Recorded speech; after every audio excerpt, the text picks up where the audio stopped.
இன்றைக்கி நம்ம என்ன பார்க்க போகிறோம்னா எஃப்சிபியில் எப்படி ஒரு ப்ராஜெக்டை க்ரியேட் பண்ணுறதுன்றதை பற்றி பார்க்கலாம்.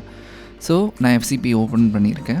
இந்த இடத்துல நியூ ப்ராஜெக்ட் அப்படின்னு இருக்கும். ஸோ இதை நீங்கள் கிளிக் பண்ணிங்கனாலே உங்களுக்கு ஆட்டோமேட்டிக்காக இந்த ஆப்ஷன்ஸ் வந்துடும். ஸோ இதில் நேம், ஸோ இதில் நான் இப்போது நியூ ப்ராஜெக்ட் அப்படின்னு வச்சுக்கிறேன். ஸோ இப்போது என்னோடய ப்ராஜெக்ட்டுக்கு நான் நேம் கொடுத்துருக்கேன். அண்ட் இதெல்லாம் டிஃபால்ட்டாக இருக்கட்டும். அண்ட் இப்போ நான் என்ன பண்ண போகிறேன்னா இந்த யூஸ் கஸ்டமைஸ் செட்டிங்ஸ் கிளிக் பண்ணுறேன். ஸோ இந்த கஸ்டமைஸ் செட்டிங்ஸ் எதுக்குன்னா, லைக் உங்களோட ப்ராஜெக்ட் நீங்கள் 1080 பண்ணுறீங்களா இல்லை 4K பண்ணுறீங்களான்றதை நீங்கள் கஸ்டமைஸாக நீங்கள் மாற்றிக்கலாம். ஃபார் எக்ஸாம்பிள் உங்களோட ஃப்ரேம் ரேட் எல்லாமே. ஸோ இதில் வீடியோ சைஸ் இருக்குது. ஸோ இதில் பார்த்தீங்கன்னா உங்களுக்கு டிஃபால்ட்டாக கொடுத்துருப்பாங்க 720 HD 1080 இந்த மாதிரிலாம் இருக்கும். ஸோ நீங்கள் கஸ்டமைஸ் பண்ணும்போது நீங்கள் இதில் கூட சேஞ்ச் பண்ணிக்கலாம். ஸோ உங்களுக்கு இதுலேயும் செட்டிங்ஸ் கொடுத்துருக்காங்க. ஸோ நீங்கள் மாற்றிக்கலாம். ரெக்கார்டிங் டைப் அண்ட் ஃபார்மேட்ஸ் இதில் இருக்கும். அண்ட் இங்கே இருக்குது பார்த்தீங்களா, இதுதான் ஃப்ரேம் ரேட்ஸ் அப்படின்னு சொல்லுவோம்.